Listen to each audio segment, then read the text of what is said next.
voilà, pour introduire nos propos, parce que ce soir, je voudrais vous proposer un chemin qui est de comprendre pourquoi cet humour-là si particulier est une manière de penser l'existence, et peut-être même de la traverser. En effet, l'humour juif n'est donc pas simplement un humour communautaire ou identitaire. C'est une sagesse, et pour comprendre cette sagesse, il faut commencer par ses racines. Nous allons d'abord voir d'où vient l'humour juif. Nous avons essayé d'en dire quelque chose sur le temps anthropologique. Bien sûr, ma tradition intellectuelle m'amènera à vous donner quelques éclaircissements analytiques. Pourquoi l'humour juif est une sagesse existentielle? Et puis enfin, nous reviendrons à Popek.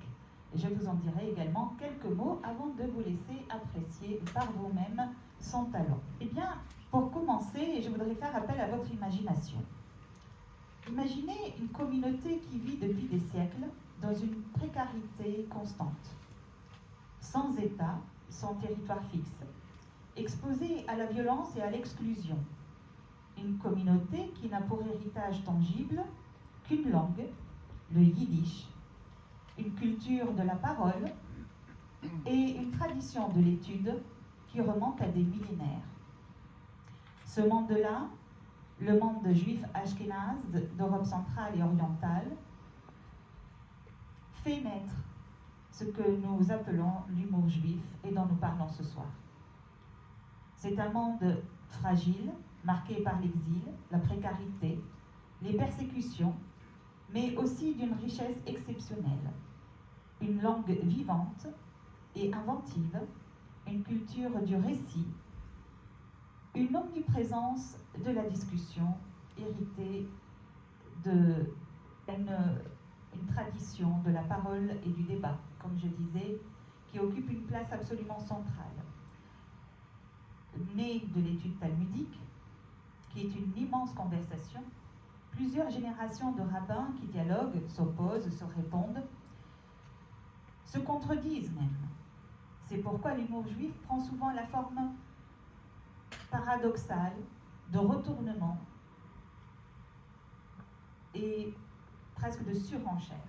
D'ailleurs, une autre blague juive très célèbre, je vous la donne comme ça, donc deux juifs discutent, l'un demande « Pourquoi réponds-tu toujours à une question par une autre question ?» L'autre lui répond « Et pourquoi pas ?» Cette forme d'humour est profondément liée à la culture, donc, au débat. La question qui rebondit sur elle-même, la réponse qui ouvre un nouveau vertige, la logique qui se retourne comme un gant. Mais il y a aussi autre chose. L'humour juif naît aussi dans la douleur. Et c'est pourquoi on dit souvent, et je fais mienne cette formule, que l'humour juif, c'est le désespoir qui a décidé de rire. Non pas un désespoir qui se résigne, mais un désespoir qui refuse d'être écrasé. Alors, ça nous amène à se poser la question, oui, mais anthropologiquement, qu'est-ce que ça vient dire? Eh bien, ce qui est fascinant dans l'humour juif, c'est que le rire n'y est jamais totalement léger. Il y a presque toujours une gravité derrière. Pas de la tristesse au sens pathétique du terme, mais une conscience aiguë du réel. Il faut ici saisir une distinction essentielle. Il existe un humour qui rit contre quelqu'un, c'est la moquerie, le sarcasme, la blague qui rabaisse. Ce n'est pas ça l'humour juif. L'humour juif, lui, rit malgré et à travers. Il ne nie pas la difficulté, il la regarde en face et décide de ne pas s'y soumettre. Pour vous donner une idée, je vous donne une autre blague. Un juif dit à Dieu, « Seigneur, je sais bien que nous sommes le peuple élu, mais est-ce que vous ne pourriez pas choisir quelqu'un d'autre de temps en temps ?» Derrière la blague se cache une expression historique réelle, des siècles de persécution, d'exil, de marginalisation. Et pourtant, au lieu du cri ou de la plainte, la blague. Cette conversion du tragique en rire n'est pas une fuite, c'est un acte de dignité. Le rire devient une manière de porter le tragique sans en être écrasé. C'est cela qui intéressera très tôt la psychanalyse. Alors j'en viens à mon cher Freud, qui déjà en 1905 publie un ouvrage intitulé « Le mot d'esprit et sa relation à l'inconscient ». C'est un texte étrange, foisonnant, plein de blagues juives, que Freud cite avec une évidente tendresse, car il était lui-même issu de cette tradition. Freud s'intéresse à une question apparemment simple. D'où vient le rire? Pourquoi certaines phrases nous font-elles soudain éclater de rire? Sa réponse est la suivante. Dans la vie quotidienne, nous retenons en permanence une grande quantité d'énergie psychique. Nous contenons, nous maîtrisons nos peurs, nous étouffons notre colère, nous ravalons parfois notre angoisse. Et puis soudain, le mot d'esprit arrive et il court-circuite toute cette tension. L'énergie retenue jusqu'alors se libère d'un coup. Et c'est ce que Freud appelle un gain d'énergie psychique.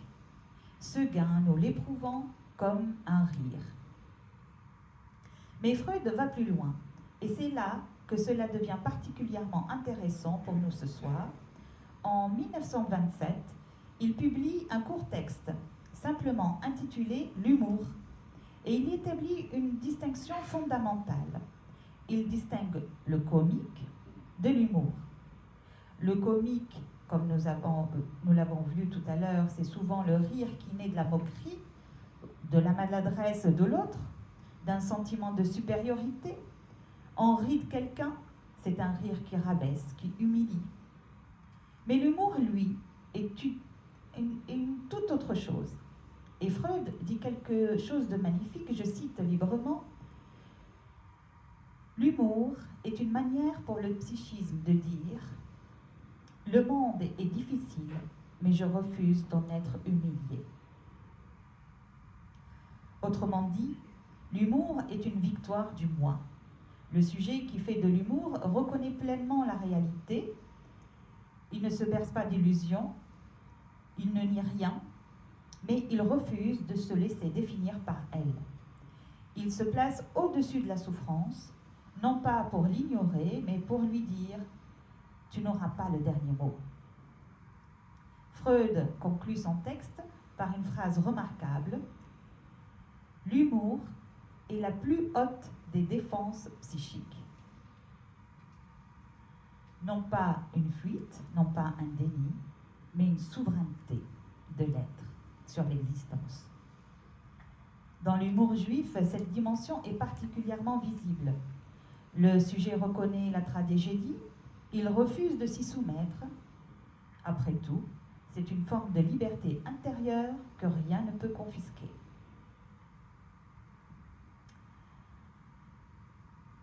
Pour illustrer mes propos, je vous donne encore une petite blague. Un homme gagne à la loterie. Ses amis viennent le féliciter et lui demandent « Alors, tu es heureux ?» Et là, il leur répond « Heureux? Pourquoi heureux? Maintenant, tout le monde va me demander de l'argent. » Le rire vient du fait que la joie elle-même est transformée en problème. On attendait un soulagement, une effusion, et voilà que surgit l'inquiétude. C'est ce que l'on pourrait appeler une manière très juive de regarder le monde. Toujours voir l'envers des choses, l'ombre portée de la lumière. Mais attention, ce n'est pas du pessimisme, c'est une forme de lucidité. Ce n'est jamais se laisser prendre au dépourvu, ne jamais laisser la réalité avoir le dernier mot, c'est rester libre, même dans la joie et même dans la chance. Alors on pourrait y voir presque une forme de sagesse existentielle. Si l'on regarde tout cela d'un point de vue philosophique ou anthropologique, l'humour juif pose pose une question essentielle. Comment vivre dans un monde tragique? Comment le supporter? Personnellement, ça serait bien triste si on n'avait pas cette capacité d'autodérision, d'humour, de légèreté. Alors, il existe plusieurs réponses possibles au point de vue philosophique et anthropologique. Peut-être l'espoir qui s'effondre, le cynisme qui protège en niant, ou la violence qui se retourne contre le monde ou contre soi-même. Ce sont des réponses tragiques, mais ce sont des réponses qui, d'une manière ou d'une autre, restent prisonnières de la tragédie. L'humour propose une autre voie, ce que l'on pourrait appeler une praxis du tragique. Ce concept mérite qu'on s'y arrête. Le tragique n'est pas nié, encore une fois, il est pleinement reconnu. Il est transformé par un acte, et cet acte, c'est le rire. Il y a là quelque chose que ni le stoïcisme, ni le bouddhisme ne proposent tout à fait. Le stoïcisme accepte le tragique avec sérénité. L'humour juif, lui, ne se contente pas d'accepter, il retourne la situation. Il fait du tragique la matière première d'une blague, comme nous venons de le voir. C'est un geste d'appropriation qui dit « je ne subis pas le monde, je le retravaille ». Rire devient alors un geste de liberté, une manière de continuer à exister. Et à ce titre, l'humour juif est bien plus qu'un geste comique, c'est une manière d'habiter le monde. Et c'est ce que nous allons comprendre avec Popek. Parce qu'au-delà de l'humoriste, vous allez voir, il y a tout ce que nous venons de voir, tout ce que nous venons de tenter de comprendre, mais en plus, tissé dans la transmission. Au XIXe siècle, enfin au début du siècle, donc cette tradition nous est arrivée sur les scènes contemporaines. Et en France, comme vous l'avez témoigné tout à l'heure, l'un de ses héritiers les plus fidèles et les plus connus, c'est Popek. Alors, qui est ce personnage?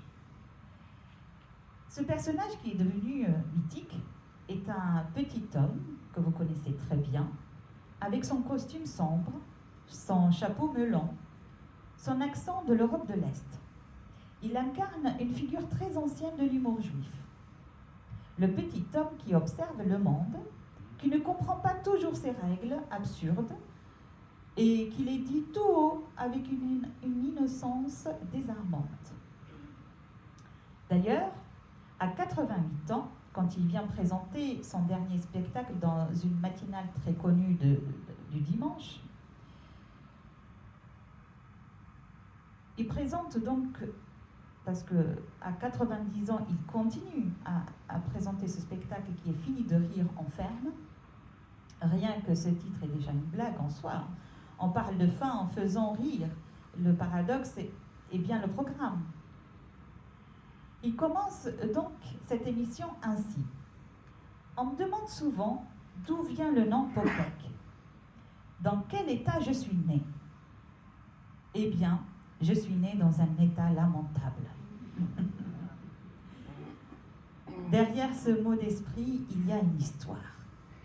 Popek, de son véritable prénom Yotke, un prénom que je trouve très joli, mais un prénom qu'il avoue n'avoir jamais aimé.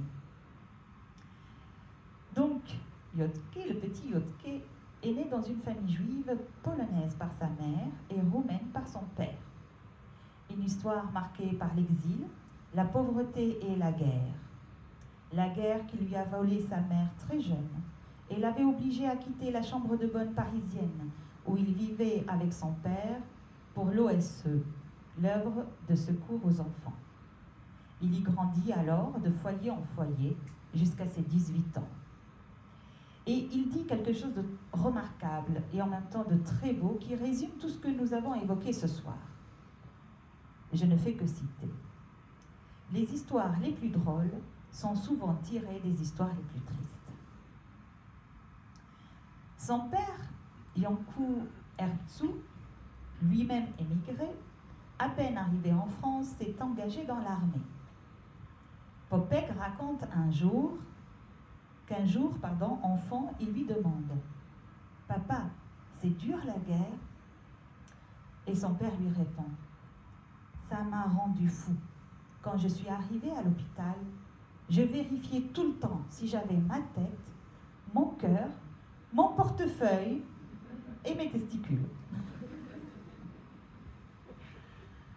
Il continue d'ailleurs en hommage à son père, et là il nous parle de la fameuse tragédie. Il dit après être allé voir, je reprends ces termes, la tragédie du Titanic, il demande à son père « Papa, pourquoi à la fin le capitaine dit les femmes et les enfants d'abord ?» Le père lui répond « Parce qu'après, les requins n'ont plus faim. » Son père est bien plus qu'une figure familiale. Il est la matrice de tout. Ce n'est pas sans nous rappeler ce que nous appelons avec tendresse l'héritage des pères. Tant on parle de cela dans nos églises, les pères de l'Église, tant c'est très présent aussi dans la tradition juive, avec les patriarches. À ne pas confondre avec le patriarcat. Enfin, ce papa, c'est lui qui inspire, peut-être même sans le savoir, le pseudonyme de théâtre et de cinéma Jean Herbert. Si proche, et je vous laisse entendre, du nom paternel Iancu Ertzu. Iancu, en roumain, ça veut dire Jean. Et Ertzu devient Herbert. On y entend presque un écho filial.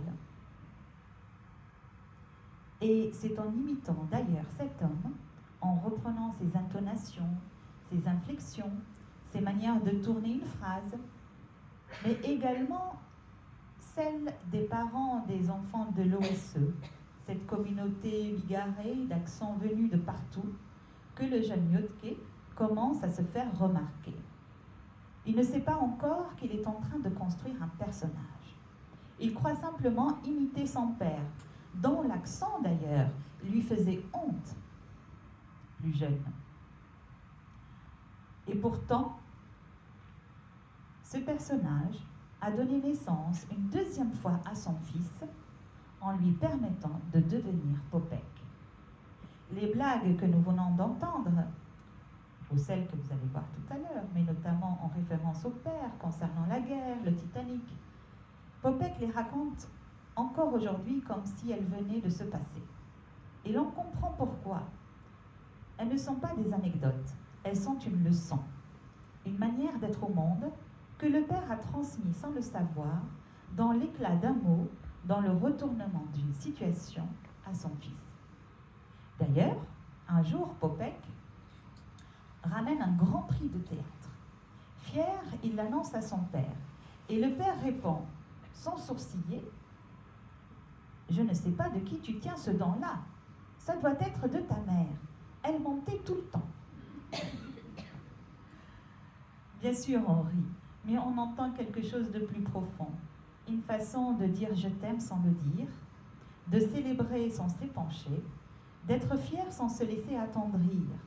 C'est cela, l'humour comme langue maternelle ou plutôt paternelle. Et la transmission se poursuit. Popek raconte qu'un jour devenu à son tour père, reçoit une question de son fils qui lui dit « Papa, qui m'a donné mon intelligence ?» Et Popek lui répond « Ça doit être de ta mère, moi j'ai toujours la mienne. » D'ailleurs, sa femme présente répond par un beau lancer de soupe. Je ne sais pas si c'est une blague ou si c'est réel. Et c'est d'ailleurs toute la finesse de Popek, c'est qu'il nous fait traverser sa propre histoire avec des moments de vérité et des moments de beauté. On ne sait plus où se distingue la frontière, mais finalement, ce n'est pas si important que cela. La blague du père est devenue la blague du fils. La forme est identique, le retournement est le même, c'est la même logique, le même tempo, le même refus de se laisser attendrir, et une réplique dans laquelle on voit passer une génération. C'est en passant par l'autre, en l'imitant, en l'absorbant, en le prolongeant qu'il est devenu lui-même. Ce que l'on entend ici, ce n'est pas seulement de l'humour, c'est une transmission, une manière de transformer la dureté, la perte, le réel en quelque chose de vivable et surtout en une histoire que l'on peut donner à l'autre, au-delà du silence que le tragique impose souvent. Et même son nom, Popek, peut-être que vous savez d'ailleurs pourquoi Popek. Il explique qu'un jour, à la manière,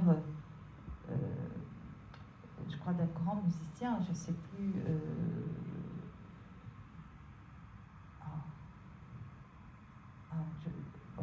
un grand compositeur, donc il dit, à la même manière que ce grand compositeur qui un jour a entendu pom pom pom pom, eh bien lui, il a entendu Popek.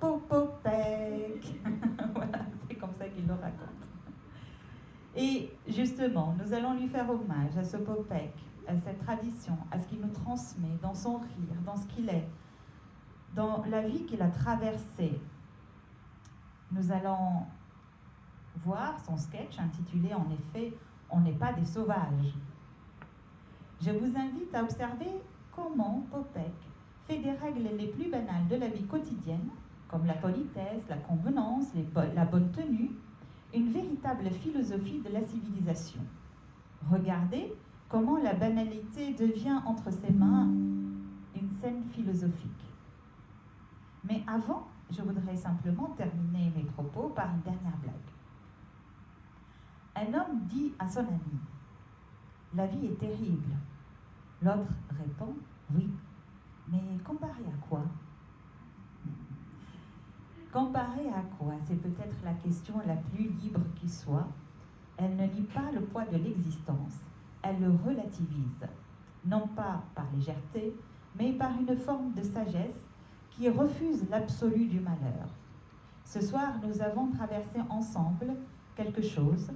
Nous avons vu comment l'humour juif est né dans la précarité et l'exil, de la souffrance et même parfois de l'humiliation, et comment il y a puisé paradoxalement une forme de vitalité, de renouveau et de dignité.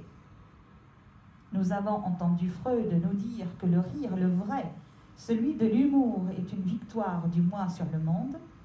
Nous avons vu dans les blagues du père de Popek que la transmission de cet humour est aussi une manière de transmettre la vie elle-même, au-delà des silences que le tragique impose. Et je voudrais terminer en revenant à notre blague d'ouverture. Dieu, perplexe face au même problème que nous, finalement, nous demandant avec une voix légèrement embarrassée « Vous connaissez mon fils ?» Ce soir-là, ce rire partagé entre Isaac, le rabbin, et Dieu lui-même, c'est peut-être déjà une forme de fraternité. Peut-être que l'humour juif nous apprend ceci. Nous ne pouvons pas toujours changer le monde, mais nous pouvons changer notre manière de le regarder, et parfois le rire est la manière la plus humaine de le faire. Alors, pour que ce soir, le meilleur hommage que nous puissions rendre à cette tradition est simplement celui-ci, continuer à rire, parce que l'humour juif nous enseigne que le rire n'est pas simplement un divertissement, c'est une forme de sagesse et peut-être même une forme d'espérance. Je vous remercie.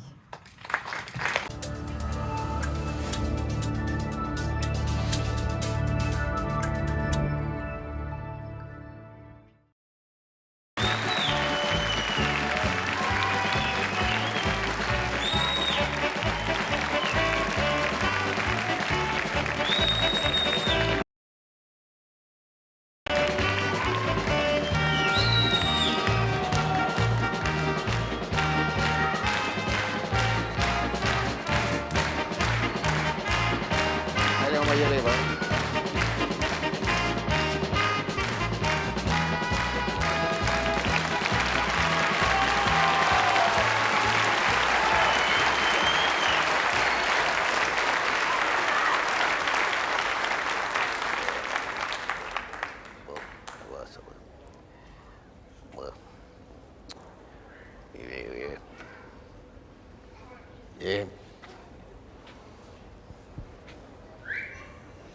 Qu'est-ce qu'il y a? Bah, une minute quand même, non? Vous n'allez pas me dire que quand vous arrivez au boulot le matin, vous commencez tout de suite non plus, vous, non? Eh? Je suis sûr que les gens qui sont dans les fonds, là-bas, ils me voient que les chapeaux. C'est sûr qu'ils vont marcher au radar. C'est-à-dire que si vous, devant, vous riez, ils vont rire. Si vous riez pas, ils riront pas non plus. Alors moi, je vous dis franchement... Attends, je vais leur parler à eux. Ah oui, mais vous, je sais que vous allez rigoler. Mais c'est à eux que je vais parler. Hein? Moi, je vous dis franchement. Hein? Vous rigolez pas, ils passent devant et vous passez derrière. C'est clair, ça?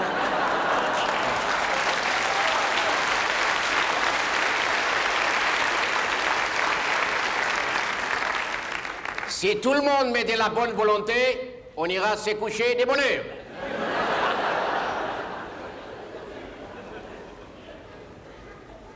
Je voudrais tout d'abord vous remercier, cher public de Rochefort, que je vois pour la seconde fois, d'être venu me voir ce soir parce que personnellement, moi, je ne serais pas venu. Et écoutez, il pleut comme je pisse. Alors. Et encore, il paraît qu'on a colmaté ce soir. J'ai eu de la chance.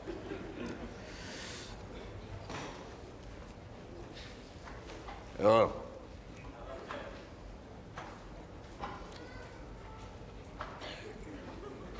Et c'est pas un trou, hein? C'est parce que j'y pense, là.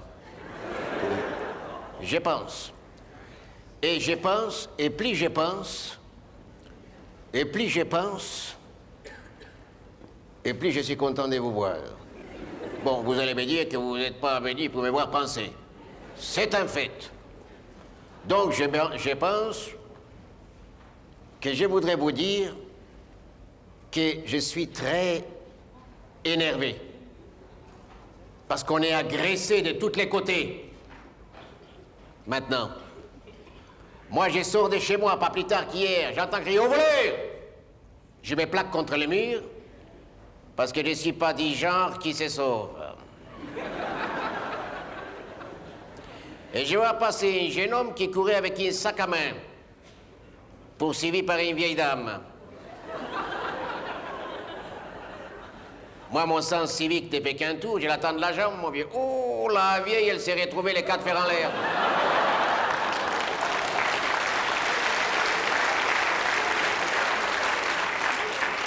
Eh bien, tout ça, c'est la faute du gouvernement. Parce que si on donnait aux gens du troisième âge une retraite convenable, ils ne seraient pas obligés de l'attaquer les jeunes le soir, non? Ah oh. Eh oui, quoi? On n'est pas des sauvages, tout de même, non? Non, on est agressés de tous les côtés. Quand c'est pas par la parole, c'est par les gestes. Quand c'est pas par les gestes, c'est par l'écriture. Dernièrement, j'achète un journal connu pour son libéralisme. Je vais vous le montrer. Libération. Voilà. Je tombe sur une page, je vais vous le montrer. Ça représente un homme à poil. Là, il est tout nu. Et il tient un bâton passé au travers de son sexe, voyez-vous? C'est marqué « Le sexe sacré du yogi ». Et je vous lis. Cet homme est respecté dans les temples anciens. Il pratique avec son sexe. Qu'est-ce qu'il pratique? On va voir. Il tire dessus. Le tord. L'enroule autour d'un bâton. C'est plié un sexe, c'est un chewing-gum.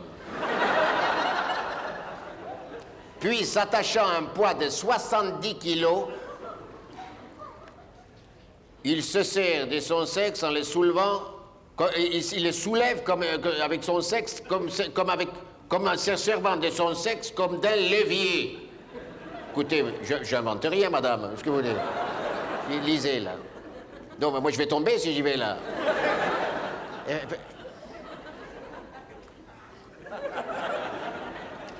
Non, je vais la voir s'élever, parce que disons, pour une fois que je vois une jolie Belge devant moi... Non! Non, parce que... j'en ai toujours, mais pas forcément au premier rang. Voilà, tiens. Est-ce que je bluffe? Non, parce qu'on va dire que je bluffe. T'endors pas dessus, hein? Non, ne le regarde pas de si près, parce qu'il... Je mens pas. Tu es gentil, rends-les-moi. Merci. Non, parce qu'elles sont jolies, les Belges, hein. Attention, moi, je les aime bien. Les Belges. Je suis pas quelqu'un qui se moque des Belges. Moi, au contraire, je comprends pas que vous parliez le français. Pour les Français, ils racontent des histoires sur les Belges. Et vous, vous leur faites l'honneur de parler le français. C'est-à-dire que vous permettez à des artistes français de venir s'exprimer ici. Moi, à votre place, je les ferais payer, moi, les artistes français, pour venir.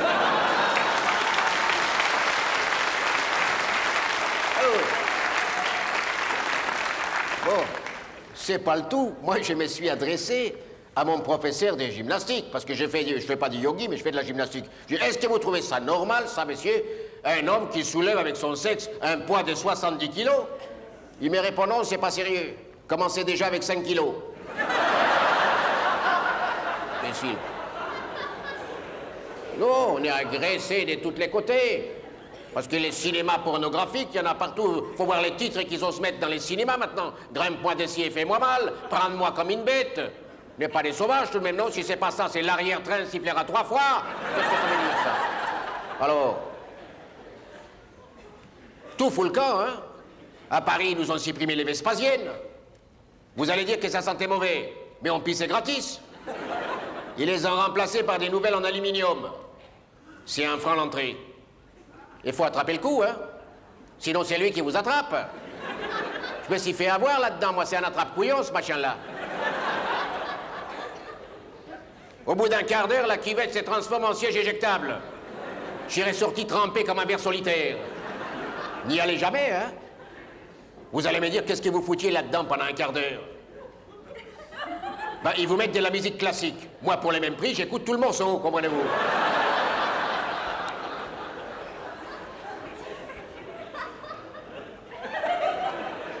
Ça tombe. Ah non, non, tout fout le camp, je vous dis. Mais je suis de bonne humeur parce que vous l'êtes. Sinon, j'ai pas dormi de la nuit. Je suis agressé par un voisin, il met sa radio toute la nuit. J'ai la tête comme un compteur à gaz. Toute la nuit, il met sa radio. Cet imbécile. Le matin, je suis allé frapper à sa porte. Il me dit, qu'est-ce qu'il y a? Faut voir la tête qu'il a, hein? Il travaille à la pomme funèbre. Il a une tête à vous tuer une 2e fois si vous n'êtes pas morte à la première.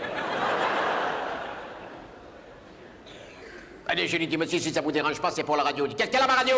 Mais je dis, ça vous dérange pas, monsieur, ne vous fâchez pas. Je vous demande simplement, si ça vous dérange pas, de la mettre un peu plus fort.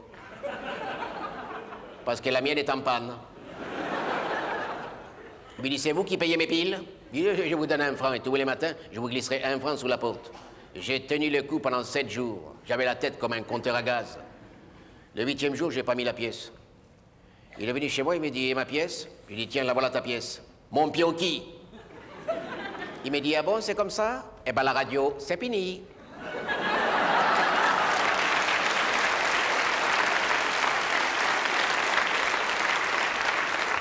Ça m'a coûté 7 francs, mais je vais dormir tranquille.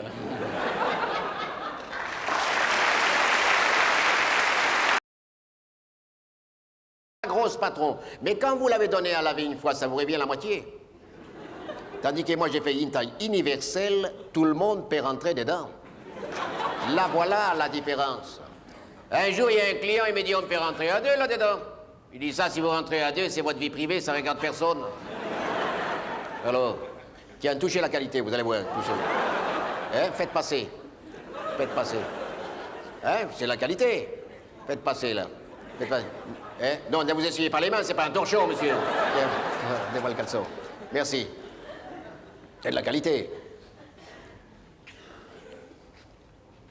C'est curieux, il y a des gens, ils touchent pour voir si c'est de la qualité, et toi, tu sens. C'est ça. Et elle a raison, ça sent bon le molto. Vous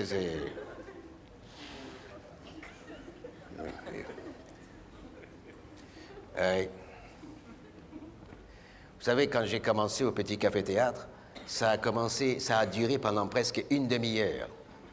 le silence comme ça. Et comme à cette époque-là, j'ai pesé une demi-heure en tout.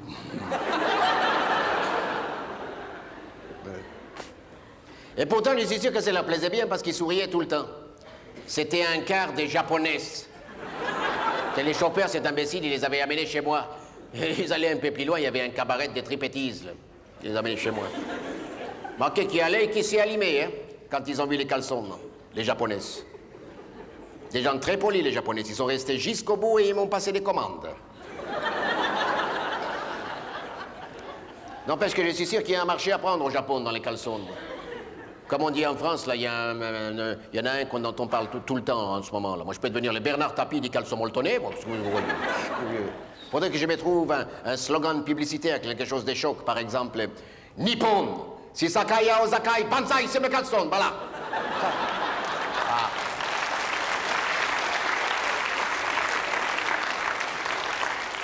Mais vous savez, moi, je reviens du Canada, où j'ai passé 2 mois. Et c'est assez difficile de vivre au Québec dans les périodes hivernales, croyez-moi. Moins 30, moins 40, moins 50 la nuit. Mais enfin, c'est bien chauffé, hein, à l'intérieur. Et là-bas, ils appellent ça des combines à grands manches en coton ouaté. Oui. Et moi, j'ai fait un hommage. J'ai rendu un hommage aux Québécois sur les caleçons. J'ai rendu un hommage à Félix Leclerc, vous savez, c'est le chanteur canadien, qui a écrit « Moi, mes caleçons ». Et « Moi, mes souliers ». Et moi, parallèlement, j'ai écrit « Moi, mes caleçons ». Moi, mes caleçons ont beaucoup voyagé. J'en ai vendu tout autour de la terre. Des petits, des gros, des caleçons mollotonnés pour chauffer vos derrières.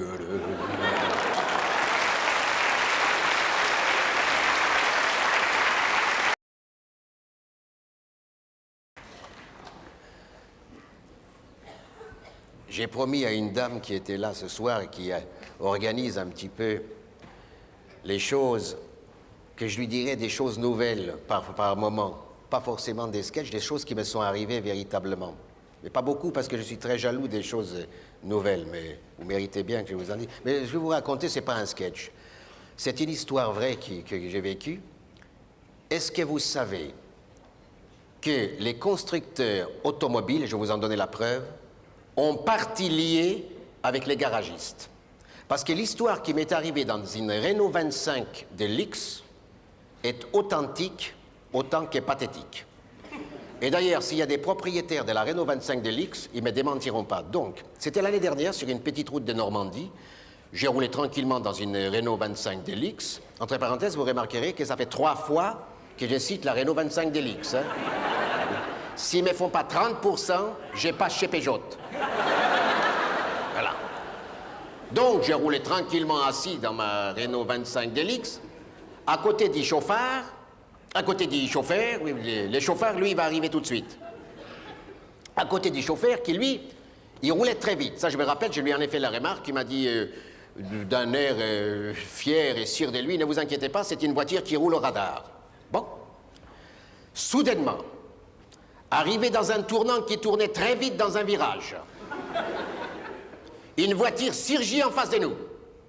La Renault 25 Deluxe, pour l'éviter, mord les talus, qui se laisse pas faire et qui nous renvoie sur la route. Et comme j'étais à la place du mort, mettez-vous à ma place. Je tenais pas à y rester. Les chauffeurs, lui, criaient d'un air affolé. Ne restez pas sur mes genoux, j'y vois plus rien. On dit, allez-y, vous, à la place du mort. Bref, l'accident a été évité de justesse. On revient sur la route, n'est-ce pas, normalement. Et à ce moment-là, on entend une voix qui sort du moteur et qui dit comme un robot, « Alerte, alerte, courroie en surchauffe, arrêtez-vous au premier garage. » Je dis, qu'est-ce que c'est que ça, une alerte à la bombe?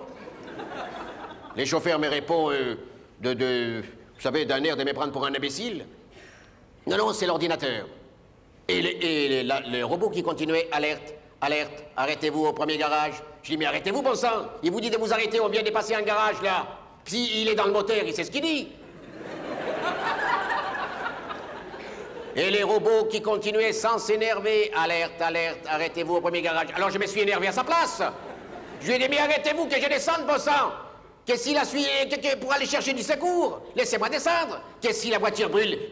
Qu'il y en ait au moins un qui puisse identifier l'autre. Et s'il n'en reste qu'un, que je ne sois pas l'autre. Enfin, il s'arrête. N'est-ce pas? Il descend d'un air forcé. Moi, j'essaye de me débarrasser de cette saleté de sentier de sécurité. Entre parenthèses, en voilà un piège à con, la sentier de sécurité. Ah oui, alors. Imaginez quelqu'un qui vient vers vous. Vous croyez qu'il va vous demander un renseignement. Vous baissez la vitre. Hein? Il vous allonge une gifle. Vous voulez lui répondre. Vous êtes auto-bloqué. Il vous en allonge une autre. Il a le temps. C'est un piège à rat, hein? Bref, le chauffeur, lui, il ouvre les capots de la Renault 25 Deluxe. Là, ça fait bien 6 fois que je la cite, hein? Ah oui, hein? Là, s'ils me font pas 50%, j'ai pas chez Lada. C'est pas la japonaise, hein? C'est la voiture risque et même les risques ne peuvent pas s'offrir. Et alors? Ah oui. Et alors? Il ouvre les capots, il attend 1 minute et il referme les capots. Il remonte de la voiture d'un air nonchalant et il démarre. Et à ce moment-là, j'invente pas un mot, on entend les robots qui disent « Incident réparé, vous pouvez continuer ». Puis qu'est-ce qu'il raconte? Vous avez rien fait réparer du tout. Vous avez ouvert les capotes, vous avez attendu 1 minute et vous avez refermé les capotes. Et le chauffeur me répond d'un air de sous-entendu « Oui, mais l'ordinateur, lui, il croit que je suis passé au garage. » Il me... Attendez.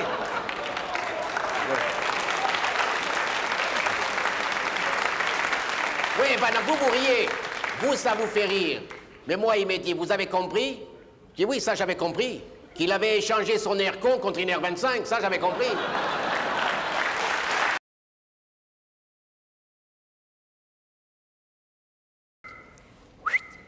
Allez, viens. Viens. Bah, viens ici, bon sang. Mais ils vont pas te manger, je t'ai dit, viens ici.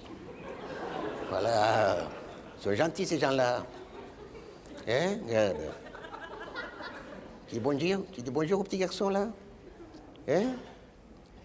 Ah. Bonjour, madame l'ouvreuse. Bonjour, madame l'ouvreuse. Ah, bah, ça, j'ai un trou, alors, ce coup-là. Bonjour, madame... Qu'est-ce que je dis, Daniel, là? Ah, moi, je ne me rappelle plus. Bonjour, madame l'ouvreuse. Ça va me revenir, hein? Alors... Ah oui, bonjour madame, c'est pas un trou, hein, c'est le chien s'est rappelé plus du texte et je me suis dit... Ah oui, c'est ça. Ah oui, bah bien sûr, bien entendu, il me l'a soufflé là. Bonjour madame l'ouvreuse, c'est bien les films Autant rapporte les vents. Je sais bien dans les films Autant rapporte les vents, là. Ah, c'est Autant en emporte. Bah oui, oui, qu'il emporte ou qu'il rapporte. Le principal, c'est qu'on passe un bon moment parce que la première fois qu'on l'a vu, c'était en plein air. Et l'écran s'est envolé avant la fin. Alors, tenez, voilà mes tickets, 2 places, s'il vous plaît. Comment? Où est la deuxième personne? Eh bien, là, voilà, c'est mon chien, Goliath. Rassurez-vous, il est très propre, hein. Ni poux, ni pisse, ni pinesse. Et il fait là où on lui dit de faire, hein. C'est pas Goliath qui ferait pipi sur les fauteuils. Il descend, il va dessous.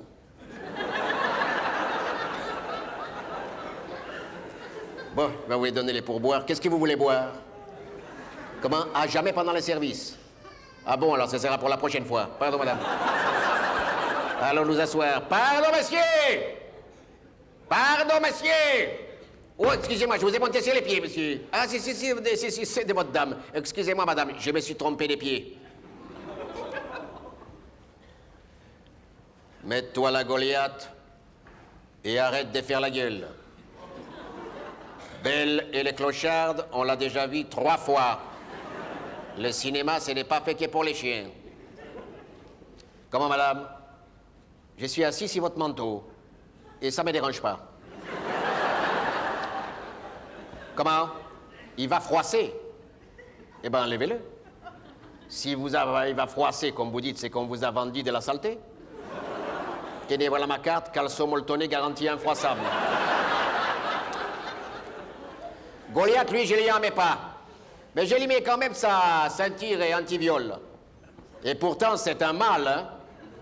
Mais je ne peux pas les promener 5 minutes sans qu'on vienne lui fourrer le nez dans ses affaires. La dernière fois, c'était un pharmacien. Un dalmatien. Un molosse, hein. Heureusement, il était misélé. J'en ai profité pour lui botter les quilles. Comment, monsieur? De quelle race il est? Il est français autant que vous. Peut-être pas des pères en fils, mais sa mère, un gratin dauphinoise, une griffonne pékinoise, a été croisée par surprise par un bulldog japonais, un kamikaze, comme dans la guerre du feu. Vous n'avez pas vu la guerre du feu? Quand elle s'épanche au bord de la rivière pour se laver les mains? Elle n'a même pas eu le temps de se passer le savon. Papa Kiki, elle est voilà partie. Et c'était même pas interdit au moins de 13 ans, dis donc.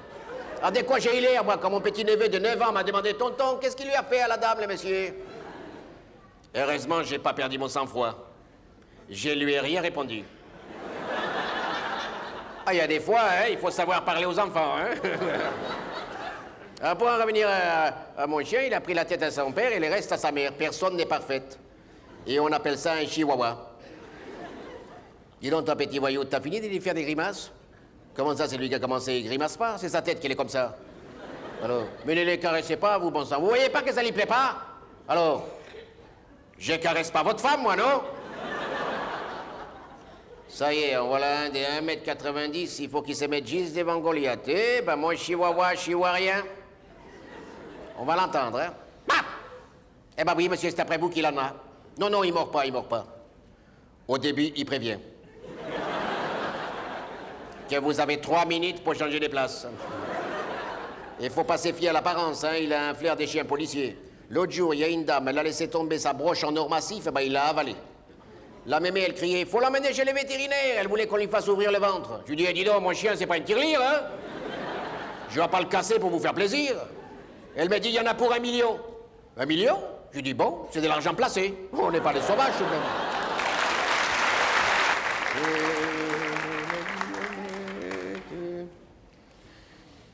Figurez-vous que dernièrement, à Paris, je suis allé visiter les catacombes.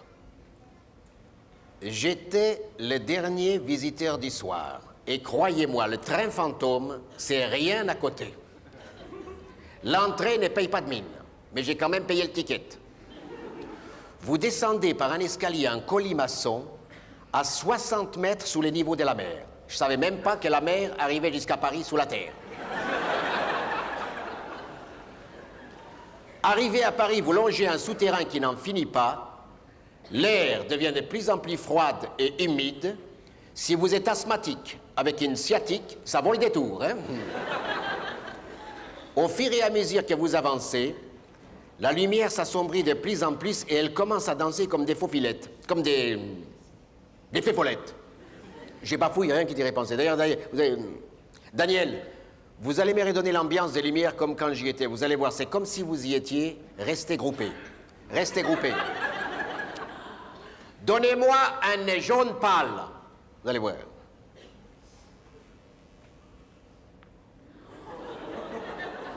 Hein? Ah, il est fité, celui-là, je vais vous dire. Hein? Mon régisseur. Il est très fité, oui. En plus, il est daltonien.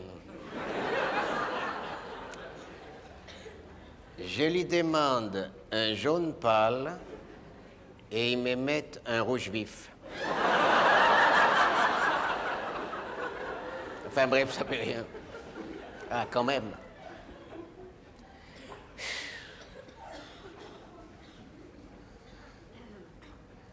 Tu sais que t'as de belles jambes, toi? Tu sais quand Gabin, il a dit à Michel Morgan, t'as de beaux yeux, tu sais. Il pensait, t'as de belles jambes, tu sais.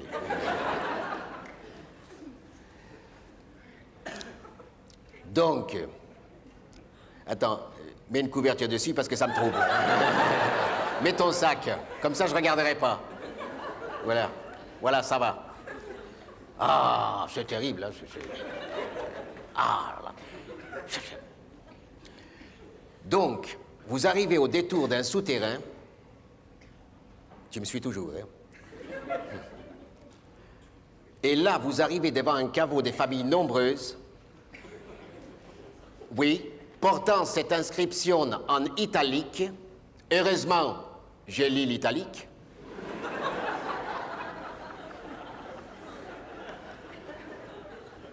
Arrête. Ici commence le royaume de la mort. Je m'arrête.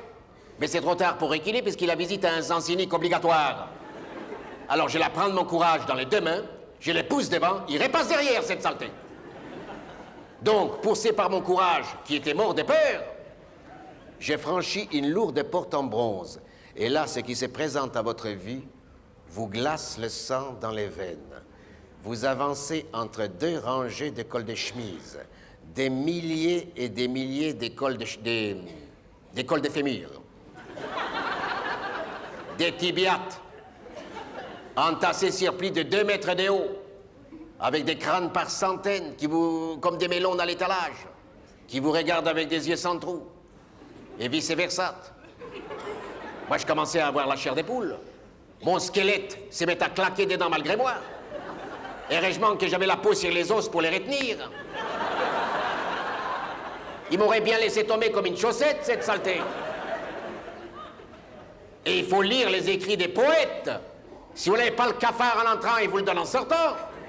Par exemple, quand je lis « De la poussière qui est venue, à la poussière qui retournera », ça me fait penser que ma concierge, elle a mis les cendres de son mari dans un sablier, de son mari défunt, et elle lui a dit « T'as jamais rien fait de ton vivant, maintenant travaille ».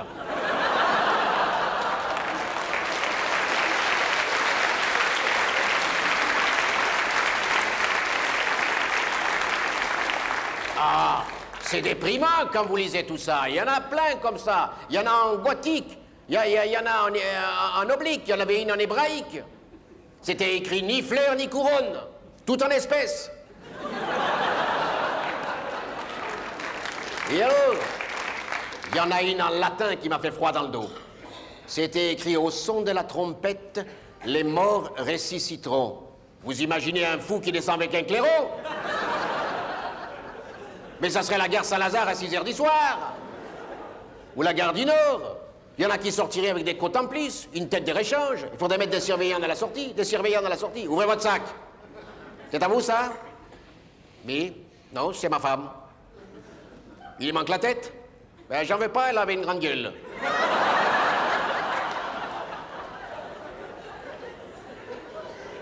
Et tous ces crânes qui me fixaient, les miens commençaient à tourner de l'œil. Je les voyais bouger. J'entendais des voix. Popek, j'ai froid, t'aurais pas un caleçon molletonné? Et enfin, quand je me suis retrouvé à la sortie plus mort que vif, je tombe sur un ami qui me dit « Ah, bah qu'est-ce que tu fais là ?» Ah, bah je dis « Je remonte des catacombes. » Ah, il me dit « J'habite juste au-dessus. » « Tu es au-dessus des catacombes ?» Il me dit « Oui, oui, viens chez moi, je t'invite à dîner. » Oh, je dis « Non, merci, je suis un peu dérangé. » Oh, il me dit « Mais non, tu ne dérangeras pas, on mangera les restes. »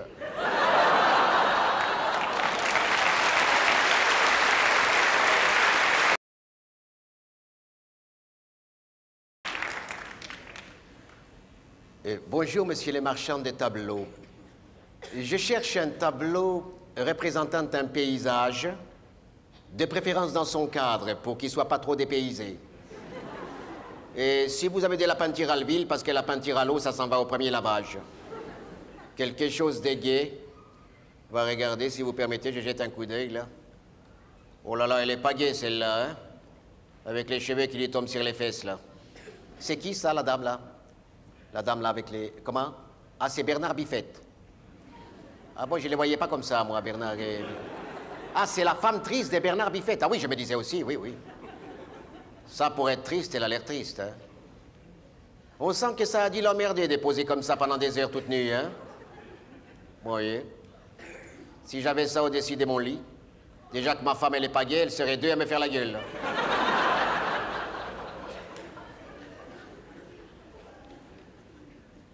Et là, c'est quoi, là, la dactylo noire qui tape à la machine, là? La dactylo noire, là, qui tape à la machine. Comment? Ah, c'est Louis Armstrong qui joue du piano. On n'y comprend plus rien avec la peinture moderne, hein? Et c'est de qui, ça? Moretti. Ah oui, Moretti, c'est lui qui l'a peint la Joconde, hein? Ah oui, vous avez raison, c'est Léonard de Vinci, oui, je confonds. Oui, Moretti, il n'est pas de Vinci, il est de Vincennes. Oui, ça me rappelle mon père. Mon père, il avait un tableau, un portrait de la Joconde, quoi, chez lui. Quand on venait chez lui, il disait toujours que c'était sa belle-mère de Varsovie. Alors, quand on lui faisait remarquer qu'elle ressemblait curieusement à la Joconde, il répondait, oui, c'est ce que je lui disais tout le temps. Elle était comme la Joconde. Elle restait pendant des heures, les bras croisés à rien faire. Oui. Et là, c'est une peinture d'enfant, ça?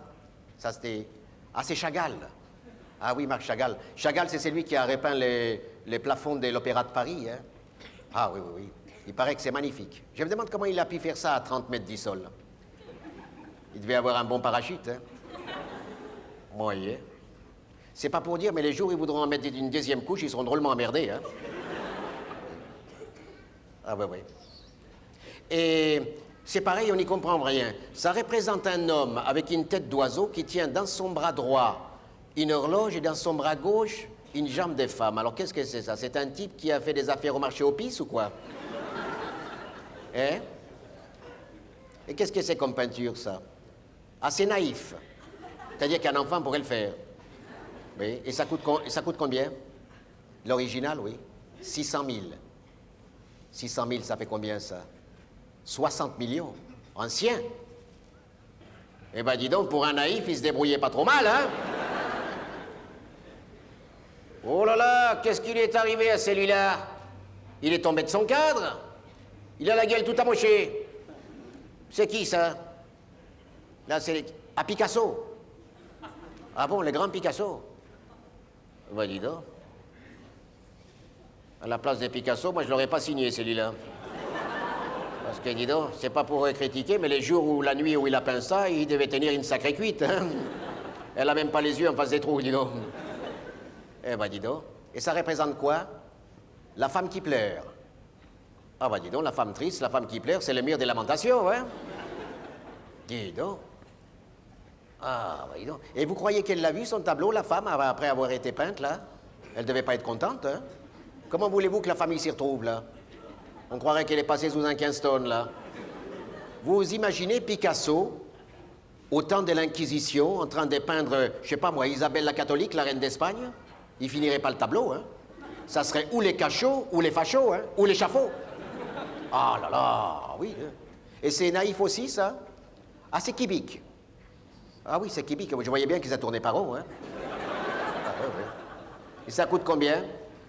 800 000 francs. 80 millions. Eh ben, dis donc, ça rapporte la peinture Kibik, hein? Moi, demain, je vais fabriquer un caleçon molletonné avec une jambe plus courte que l'autre et la braguette au derrière. Hein? Je dirais au client, c'est pas un défaut, c'est un caleçon Kibik. J'aurais bien de la chance si je trouve moi un client assez conique pour m'acheter un caleçon Kibik. Non mais sans blague.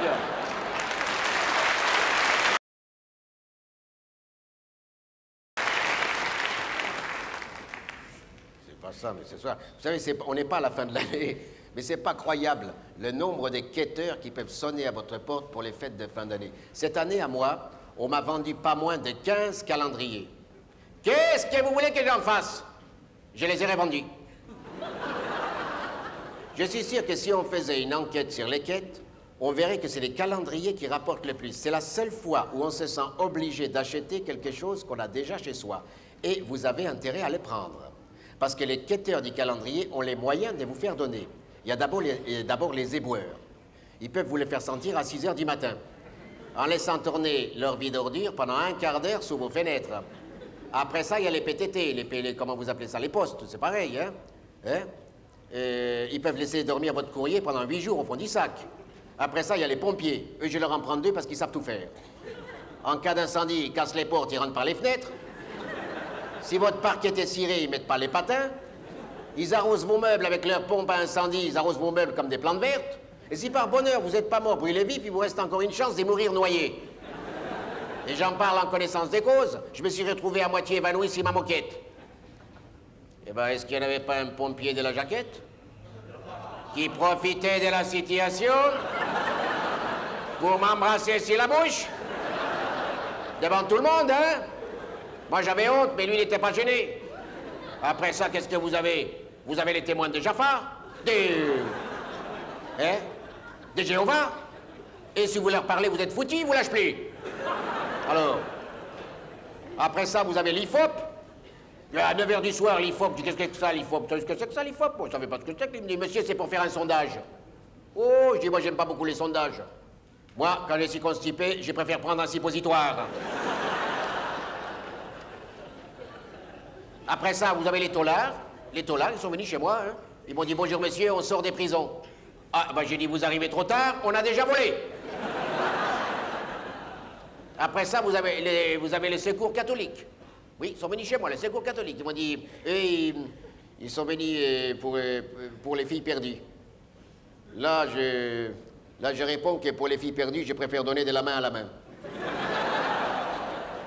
Et enfin, ils viennent peut-être pas chez vous, mais chez moi, ils viennent. Les fonds sociaux juifs. Ils m'ont dit shalom, j'ai dit shalom. Bah, jusqu'à là, ça mange pas de pain. Alors, je dis, c'est pourquoi? Ils m'ont dit, c'est pour les tremblements de terre en Israël. Il y a eu un tremblement de terre en Israël. Ils me disent, non, mais ça peut arriver. Oh. Alors...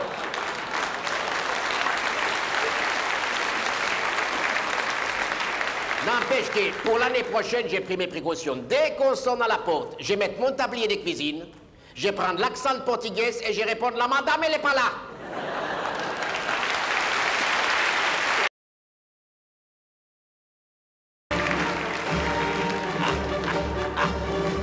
Ah ouais, il faut le faire.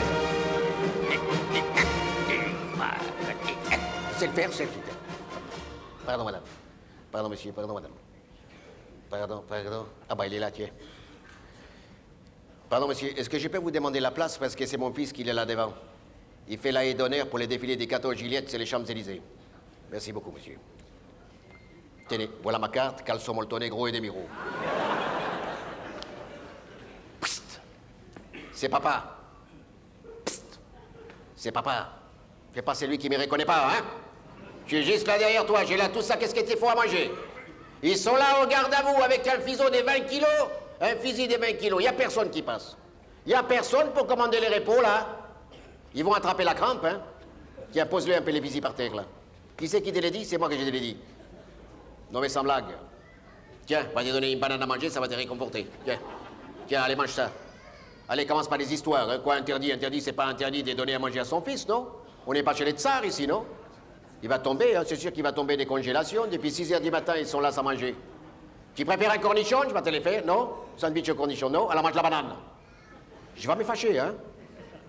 Oui, madame, c'est mon fils. Regardez comme il est pâle. Tiens, qu'il enlève la plichire. Eh ben, il n'aime pas la plichire. Qu'est-ce qu'il y a? Vous la mangez, vous, la plichire? Eh ben, lui non plus. Alors. Voilà, elle va plicher, elle va plicher. Elle va plicher. Qu'est-ce qu'elle pliche pas? Une banane qui pliche pas? Ah bah ça, ils m'ont vendu une banane qui pliche pas, dis donc. Hein? Ah, je savais qu'il y avait des fausses pièces de 10 francs, mais alors là... Une fausse banane.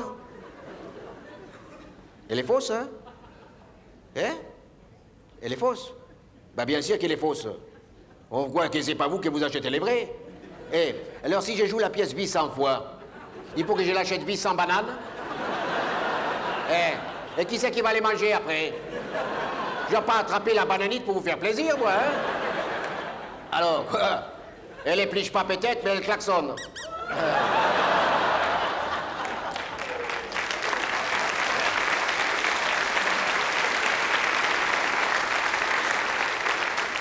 En tout cas, lui, il sait pas qu'elle est fausse. Elle les mange. Comment? Je te les quoi? Je te les casse. Tu les casses quoi? Tu veux des noix? Faut toujours qu'il demande ça que j'ai pas. Et pourquoi qu'il défile pas avec les autres? Ça lui aurait dégourdi un peu les jambes. Il paraît que c'est les plus petites qui défilent pas. C'est de la ségrégation, ça. Ils appellent ça la haie d'honneur. Moi, j'appelle ça plutôt la haie du déshonneur, moi. Ah oui, alors la haie du déshonneur, hein? Monsieur l'agent? Comment que je circule? Pourquoi? Non, je ne fais pas des scandales, comme vous dites. Je viens seulement voir mon fils qui défile pas, c'est tout. Ah bon, il faut se taire? Bah, taisez-vous aussi. Hein, mes papiers? Vous voulez voir mes papiers? Oh, j'en ai des papiers, moi. Oui, oui, mes papiers. Voilà. Ça, c'est ma carte des caleçons molletonnés. Ça vous intéresse pas? Eh ben, tant pis pour vous. Si vous attrapez froid au qui, ça m'intéresse pas non plus. Ça m'intéresse pas non plus. Ça, c'est ma carte des donateurs de sang. Oui. Pleasing good pour personne. Parce que c'est peut-être mon accent qui vous plaît pas. Je suis peut-être plus française que vous, monsieur. Je suis bretonne, si vous voulez savoir. D'où des Bretagnes? Eh ben, des Brest, monsieur. Parfaitement. Des Brest-Litovsk.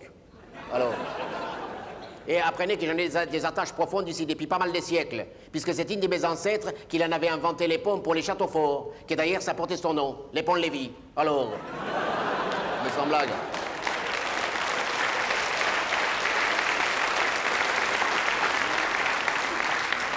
Mais pas des sauvages, tout de même, non? Non, je vais faire un petit tour. Toi, tu peux pas bouger, moi, je peux.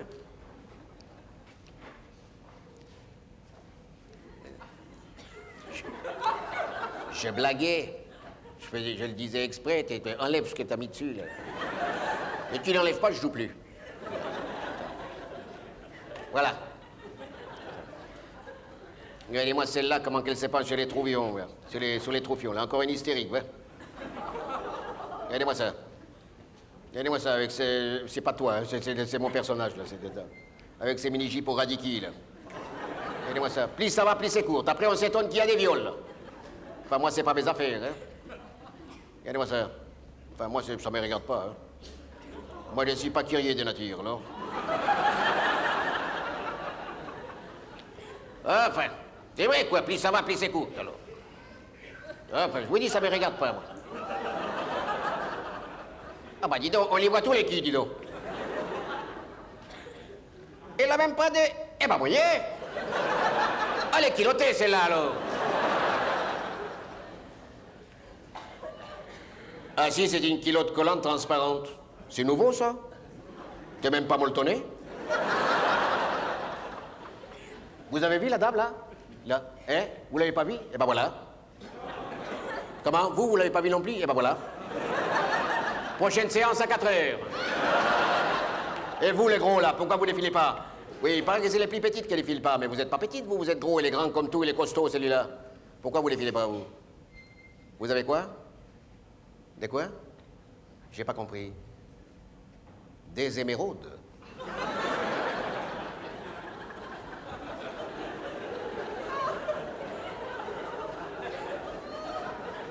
Vous en avez beaucoup? Hein? Ça vous empêche de marcher? Confiez-les-moi, on va les mettre à la banque.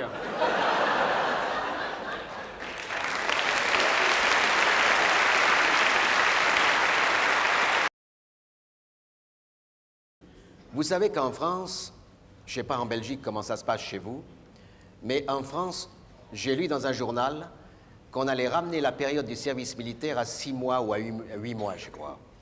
Eh ben, ils connaissent pas leur bonheur, hein, les circonscrites. Croyez-moi. Ben oui, conscription. Circonscrit, circonscription. Seulement vous, vous pensez à mal. Je vois ce que vous pensez. Non, non, pas du tout. Je dis bien circonscrite. Ah non, je veux bien qu'on rigole, mais pas qu'on se foute de ma gueule, hein. Bon. Je disais qu'ils connaissent pas leur bonheur, parce que moi, j'ai fait plus que 2 ans et demi dans le 1er régiment du train. L'officier recruteur m'a d'abord proposé de me verser dans les génies. J'ai dit non, pas dans les génies. Versez-moi plutôt avec des gens comme vous et moi. Et c'est comme ça que je me suis retrouvé dans le 1er régiment du train.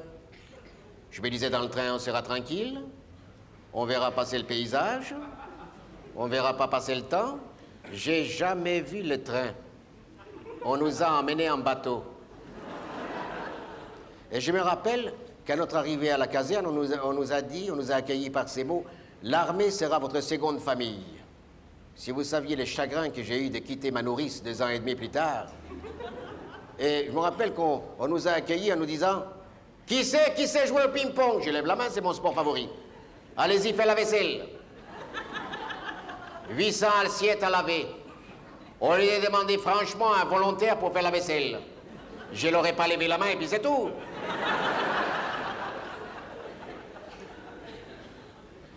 Et je raconte pas l'humiliation qu'on fait subir aux appelés pendant la formation des classes, à cause d'une tête brûlée qui nous faisait payer sa rancœur de n'avoir pas dépassé les grades de caporal-chef après 20 ans de service.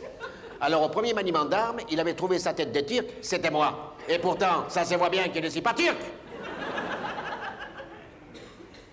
Alors, il se met à crier « Rassemblement par ordre alphabétique, les plus petits devant !»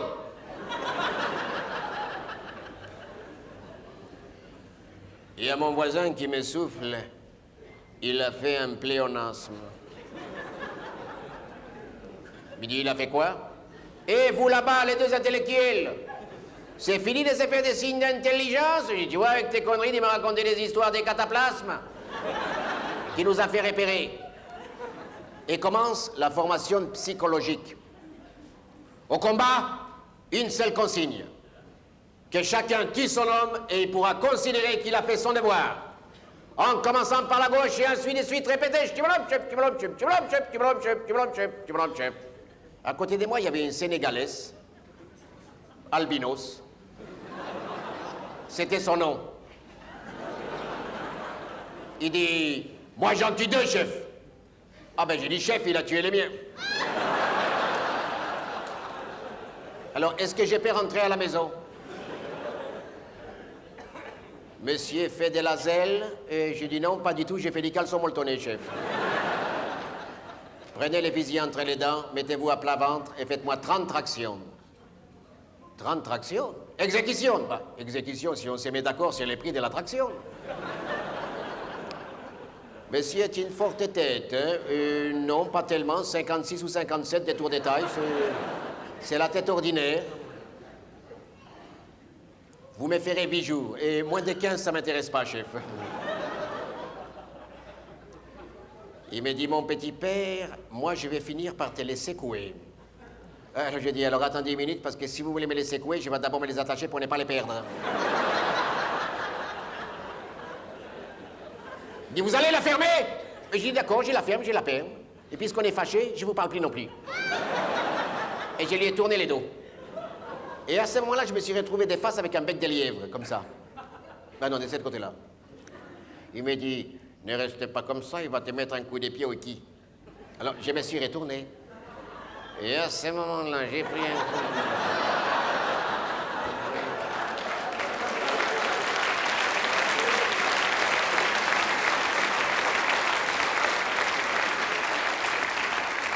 Croyez-moi qu'il vaut quand même mieux prendre un coup de pied au qui. J'ai écrit que j'avalais mes amygdales. Je lui ai dit, alors ça va vous coûter cher. Je vais à l'instant chez la doctoresse faire un constat, et si jamais vous m'avez endommagé les allocations familiales, vous allez voir.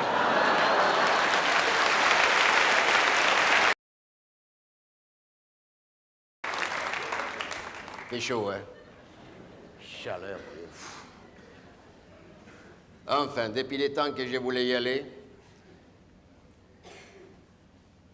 là voilà la Côte d'Azur. Moi, je voulais aller aux Touquettes, moi. Oui. Je voulais prendre un ticket pour les Touquettes. Seulement, il plaît un jour sur deux là-bas. Et comme à l'hôtel, ils n'ont pas accepté mes conditions, de payer moitié prix les jours de pluie, bah, ils ont perdu un client et puis c'est tout. Ici, il fait chaud, mais au moins, il ne plaît pas. Regardez-moi ça, tous ces beefsteaks qui se rôtissent au soleil, là. Moi, j'y rigole. Ne doute pas qu'ils sont en train de vieillir 3 fois plus vite. C'est la mode de la couleur, vas-y donc que je vais prendre de la couleur. Et ben moi, je reste en noir et blanche. Ah bah, regardez-moi celle-là, là-bas.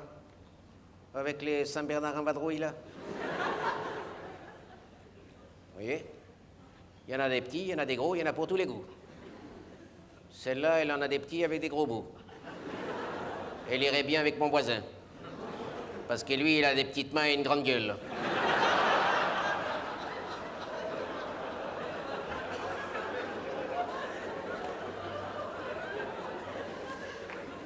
Et dis donc, qu'est-ce qu'il a à se mettre devant moi, celui-là? Il n'y a pas des seins à voir ailleurs? Non, mais semblable que j'étais là avant lui, hein? Comment? Salope?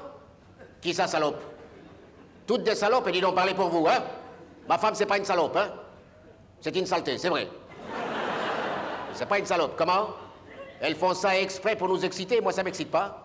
Je dis pas qu'il n'y a pas des femmes qui font pas ça exprès pour vous exciter, mais c'est la loi de l'offre et de la demande, hein? Ce type-là, il doit souffrir d'une agressivité embryonnaire. C'est-à-dire que quand il était petit, il a dû être nourri au lait en poudre. Forcément, il en veut à toutes les mamelles. Et Fred, il explique ça très bien, Fred. Comment? C'est de la provocation? Ah oui, c'est ça que j'ai dit, oui, c'est de la provocation. Hein? Il n'y a qu'à répondre à la provocation par la provocation. Oui, ben répondez sans moi, hein? Tiens pas à l'attraper un coup de soleil là-dessus, moi, hein? Si c'est pour passer la nuit trempé dans un verre d'eau froide, eh ben... Très peu pour moi, hein? Mais ça, c'est vrai que c'est une incitation à la débauche, hein?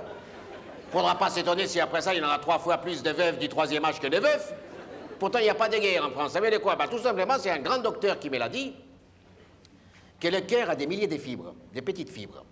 Et chaque fois que l'homme fait la chose que la morale réprouve, mais que la physique approuve, eh ben, il a une centaine de fibres qui cassent. Et un jour, flop, il casse la dernière fibre. Oh, moi, de ce côté-là, je me surveille, hein. Ça fait peut-être 5 ans que j'ai pas cassé des fibres. Tiens, en voilà une autre sans soutien-gorge, là. Oh là, il y a du monde au balcon, là. Ça doit être une nourrice agréée par la sécurité sociale. Oui. Vous voyez, si un jour le lait remplace les pétroles, elle va coter à la bourse, celle-là.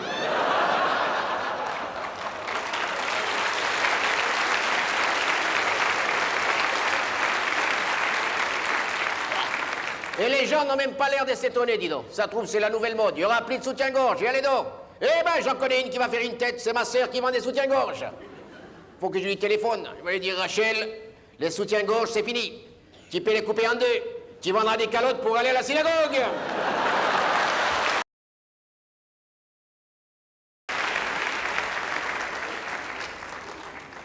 Je vais m'enseigner. Est-ce que quelqu'un peut me dire, parce que je voudrais respecter le temps qui m'est imparti, étant donné qu'il y a un direct tout de suite après moi, n'ayez pas peur de me dire le temps, s'il vous plaît.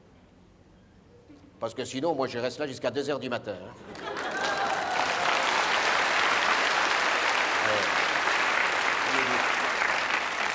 Vous me dites combien de temps? Hein? Vous voyez comme c'est difficile d'être en scène, de parler le langage. Parce que même l'équipe de la réalisation qui est là, et ce sont des gens qui sont des techniciens terribles, hein, c'est bons dans leur métier, mais ouvrir la bouche devant le public, ils n'osent pas. Il n'y en a pas un qui ose parce qu'il a peur. Il a peur de fauter sur 3 mots. Il reste 10 minutes. Ah, bah voilà. Voilà, 10 minutes. Voilà, 10 minutes. Bah dis donc, c'est bien ça, 10 minutes. On a le temps de boire un coup en 10 minutes. Alors, qu'est-ce que vous croyez? En 10 minutes, on a le temps de boire un coup. Figurez-vous que... Ouais. Voilà, qu'est-ce que c'est ça? Dis donc, il y a des nouilles là-dedans.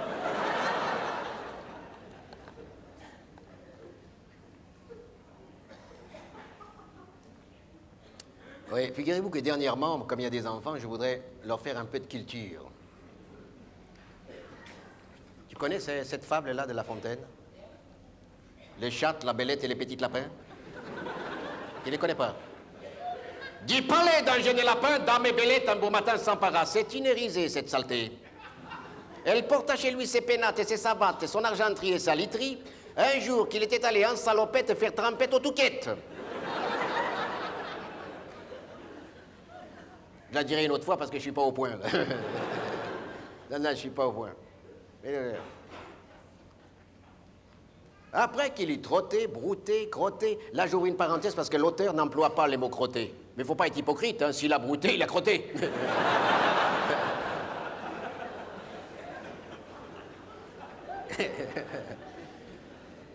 Jeanne au lapin retourne au souterrain séjour. La belette avait mis l'aîné à la fenêtre.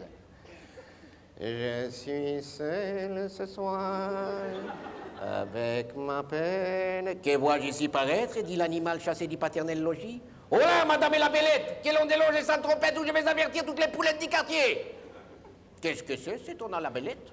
Est-ce à moi que ces discours s'adressent? Si c'est pour la quête, on a déjà donné. Et il y en a comme ça pendant... C'est un très joli poème, mais je ne suis pas au point. Je voulais vous parler de Mozart. Parce que, dernièrement, j'ai lu la biographie de Mozart, et ça m'a beaucoup intéressé. C'est comme ça que je me suis aperçu que nous avons des points communs avec Mozart. Par exemple, quand son biologiste écrit que l'humour est rare chez le génie, ma modestie m'oblige à penser que je n'ai donc pas d'humour. Ou bien que je suis un des rares à avoir les deux. Et comme il écrit que Mozart avait les deux, c'est un premier point commun. Deuxième point commun avec Mozart, à 4 ans, Mozart composait son premier livrette, et moi aussi, à 4 ans, j'ouvrais mon premier livrette à la caisse d'épargne. Troisième point commun avec Moïse. Parce qu'avec Moïse aussi, j'ai des points communs. Parce que lui, quand il est monté sur les monts Sinaï, en 3000 avant JC, pour aller chercher les 10 commandements, il est resté là-haut 40 jours. Après le 10e, Moïse demande c'est tout. Et l'Éternel répond, prends déjà ça, si ça s'évente bien, j'en écrirai d'autres.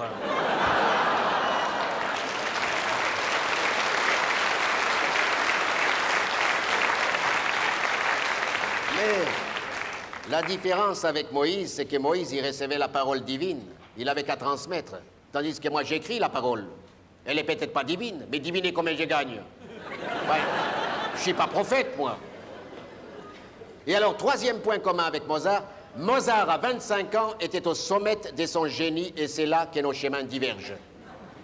Parce que moi, à 25 ans, je dois reconnaître que la source volcanique qui grondait sous les sommets de ma calotte crânienne ne trouvait pas la sortie. Je suis resté longtemps bouché, je ne trouvais pas le débouché. Et un jour, ou plutôt une nuit, comme Beethoven qui l'a entendu pom pom pom pom, j'ai entendu popopopec. Je me suis dit, tiens, c'est un signe. Je fais une parenthèse pour la télévision parce que les téléspectateurs pourraient croire qu'il y a quelqu'un qui pisse. C'est la pluie, hein? Pendant que je parle. Non, parce qu'ils pourraient croire dans le son, là. C'est la pluie. Il pleut comme vache qui pisse, mon vieux. Et alors, je continue mon histoire.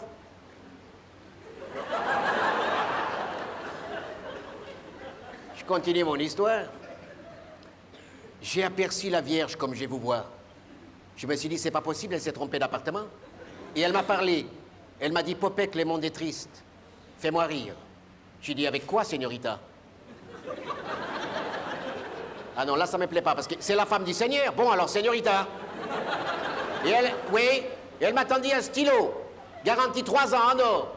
Elle m'a dit, écris, et elle a disparu sans jamais réapparaître. Pourtant, je l'ai appelée plusieurs fois. Parce qu'il me faudrait des recharges pour les stylos.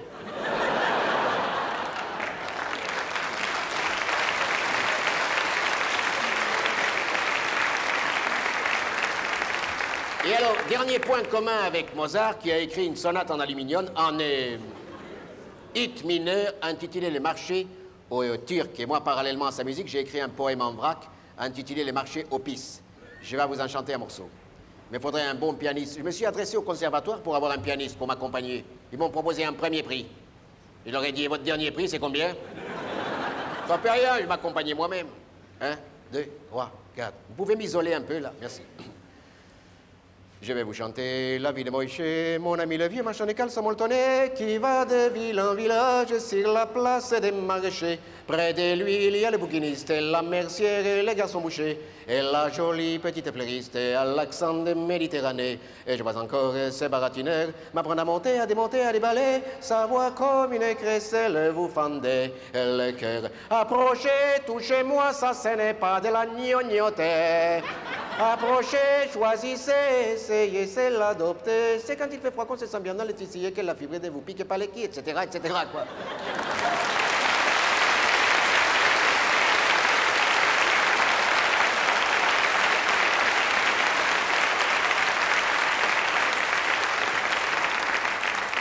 Et c'est là que nos points communs se rejoignent avec Mozart. Parce que si c'est vrai que la musique adoucit les mœurs, le tissu aussi adoucit les mœurs. Parce que Mozart vous réchauffe l'âme par la musique, et moi je vous réchauffe les quilles par mes caleçons molletonnés. Alors regardez, tiens. Je vous propose, puisqu'il y a un piano, de terminer en vous jouant les marchés au turc à la russe. Mais je dois prévenir que si vous entendez des fausses notes, ne les croyez pas. Ça serait de la propagande anti-soviétique. Je vous demande juste une minute. Je vous demande juste une minute, le temps de faire la mise au point avec mes musiciennes. Alors écoutez-moi bien. Vous êtes 10 doigts. Il y a 85 notes. Il y en aura pour tout le monde. Alors, ne vous montez pas les unes sur les autres. Commencez allégé tôt et finissez très tôt. Hey!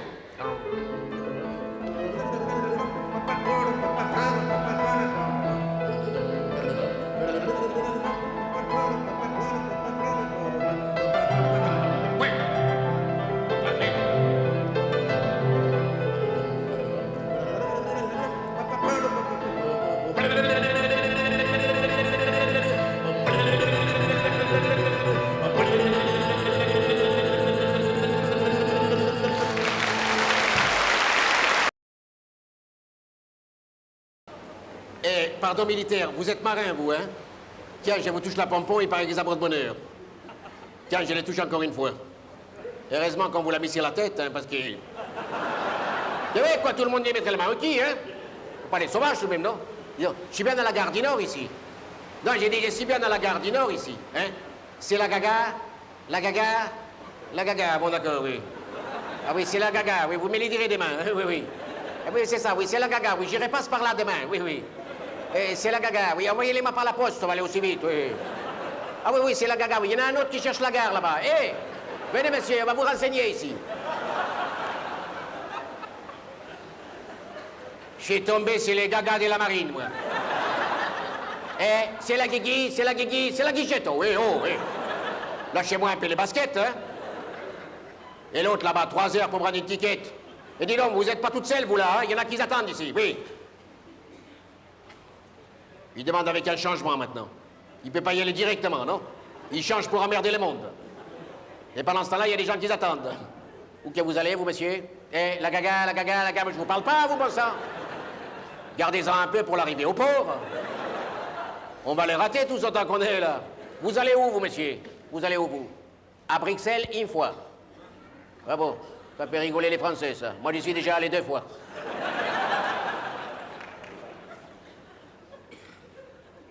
Il demande une couchette maintenant. Ils prennent les trains pour un hôtel. Hein? La couchette, oui. Ils prennent les trains pour un hôtel. Si je les rate, on va m'entendre. Hein? Comment, madame? La roue de la gare. Qu'est-ce qu'il y a? Vous cherchez la roue de la gare. Et la gare, elle est ici. Alors la roue, elle est peut-être dehors. Vous n'êtes pas française, vous, hein? Qu'est-ce que vous êtes comme nationalité? Ah, portugaise. Ah bon, vous êtes portugaise. Permettez-moi de vous apprendre quelque chose en française, madame. On ne dit pas la roue, on dit la riz. Oui.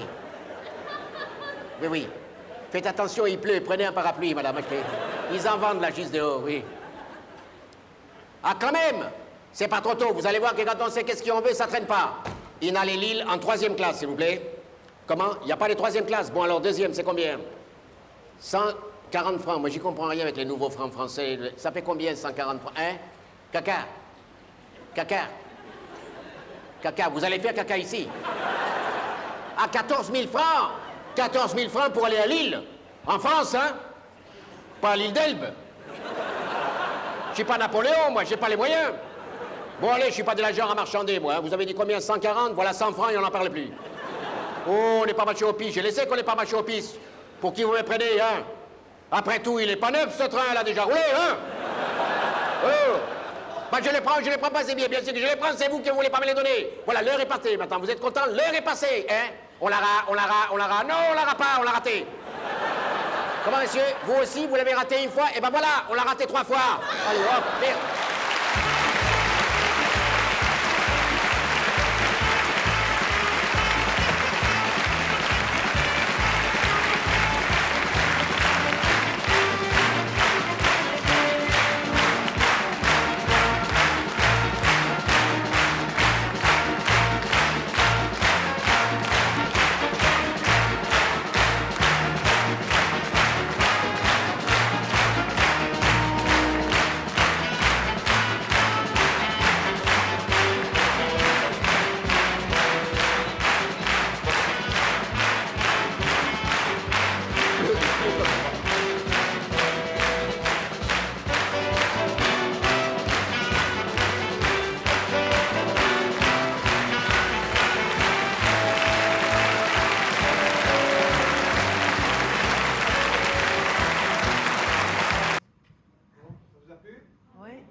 on va laisser la parole à Alain Zito, qui a été donc médecin pendant quelques années dans le milieu juif.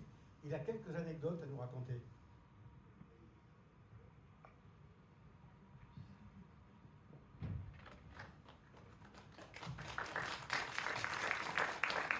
Voilà. Alors, comme vous le disiez, Alain, je ne suis pas du tout humoriste, il ne faut pas du tout vous attendre à un talent comme celui de Popek. Mais on va essayer de raconter des choses qui se sont passées réellement dans un cabinet médical que j'ai pris en 1980, j'avais 27 ans. Qui se disent 27 ans, 1980, c'est pas possible, il n'était pas né ici. Ici, il était né. Et dans ce cabinet médical, la particularité, c'est que le médecin que j'ai remplacé était un juif polonais qui était là depuis juste l'après-guerre.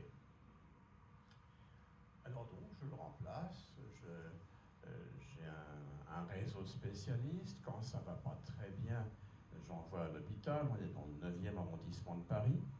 Et j'envoie les gens à l'hôpital Lariboisière. Et dans ce que vous avez entendu tout à l'heure, cette histoire de Lariboisière va certainement avoir une petite importance.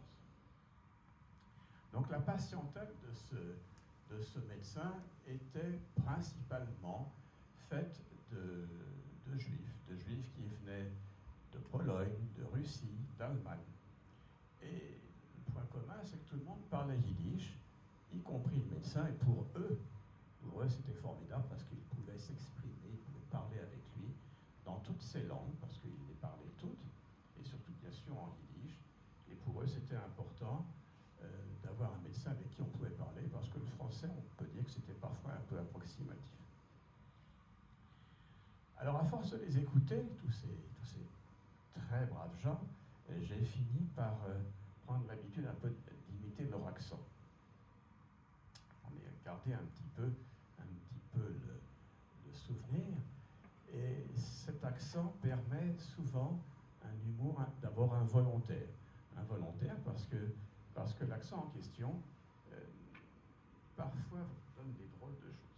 Alors, on va parler d'abord d'humour involontaire lié à l'accent, et puis après, il sera déjà tard, on racontera quelques histoires qu'eux-mêmes m'ont racontées, parce qu'une fois le premier mouvement de surprise passé, de voir un jeune médecin à l'époque, comme moi, remplacer un médecin de 70 ans, les gens se sont détendus, et bien sûr, à la fin des consultations, quand ils étaient en forme, ils ne résistaient pas au plaisir de me raconter une petite, toujours avec l'accent. Alors, le premier jour de mon installation, très fier de moi, j'ouvre la porte du cabinet, la porte qui conduit au cabinet de consultation, et une vieille dame juive polonaise, de plus de 75 ans, très myope, me regarde, et elle me dit « Mais il est là ton papa ?» Je me vexais quand même. Et je dis « C'est pas mon papa, moi je suis le médecin. » Aïe, aïe, aïe, aïe, aïe. Et elle rentre quand même parce qu'elle ne pouvait pas trop faire autrement. Et qu'est-ce qu'elle voit assis au bureau? Eh bien, son médecin, parce qu'il était là aussi, il m'assistait pour les premiers jours et les premières semaines de consultation. Elle se retourne vers lui tout de suite et lui dit « Il parle yiddish, les petits ?» Le docteur Katz, il s'appelait Katz, dit « Non, il ne parle pas yiddish. » Aïe, aïe, aïe, aïe. Ah, je ne pourrais jamais rester avec lui. Elle est restée quand même. Elle est restée quand même pendant encore de nombreuses années parce que finalement, elle a vécu très longtemps. Alors après un certain temps, elle se détend, un certain nombre de consultations, et elle me dit « Mon petit », parce que j'étais resté son petit, et Dr. Katz, que tu as remplacé, c'était un médecin formidable. Il examinait bien, il questionnait, il déshabillait. Bien. Mais en plus, vraiment, il parlait toutes les langues que l'on peut imaginer lorsqu'on vient chez un médecin. Il parlait les yiddish, il parlait les polonais, il parlait les russes, il parlait allemand. Le docteur Katz, c'était un véritable troglodyte. C'était un peu gêné. Je dis, madame, je crois qu'on ne dit pas troglodyte, on dit polyglotte. Ah, mon petit, tu ne vas pas commencer à m'embêter. Troglodyte, polyglotte, tout ça c'est synagogue.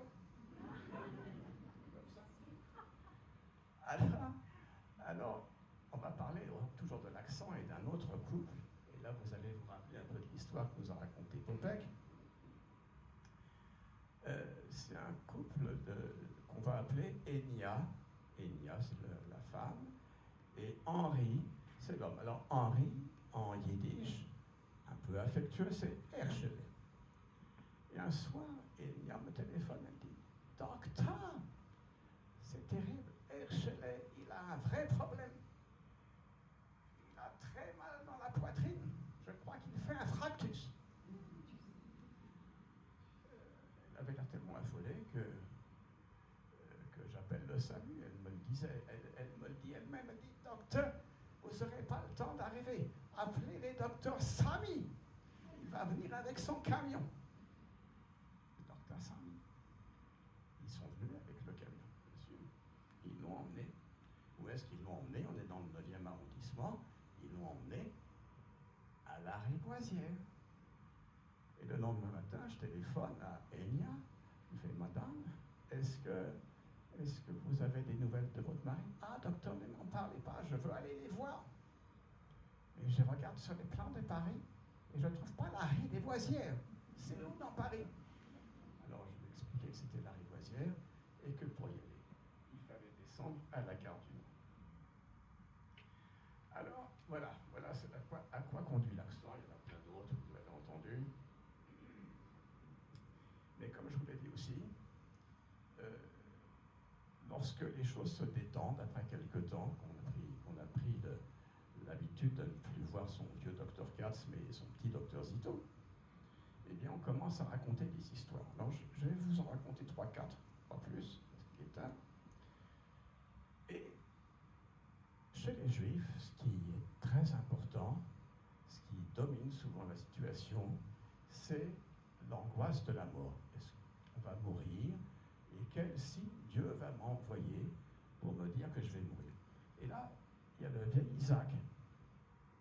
Le vieil Isaac, tous les matins, il se fait une très belle tartine de pain beurré pour la tremper dans son café. Le problème, c'est que Isaac, il a la maladie de Parkinson. Et tous les matins, la tartine, elle tombe. Parce que c'est pas grave, parce que la tartine, elle tombe toujours du côté où il n'y a pas les beurres. Tout le temps. Sauf un jour, la tartine, elle tombe du côté beurré. Et là, Isaac, il a parlé moral. Il se dit ça, c'est un signe de l'Éternel. La tartine, elle est tombée du côté beurré. Qu'est-ce? C'est un signe. Il court chez le rabbin, parce que quand il y a un problème, on court toujours chez les rabbins. Il dit, rabbin, la tartine, ce matin, elle est tombée du côté beurré. C'est un signe de l'Éternel, je vais mourir. Le rabbin réfléchit un peu, il dit, Isaac, il n'est pas question de mourir. Ne te fais pas de soucis. Tu avais juste beurré la tartine du mauvais côté.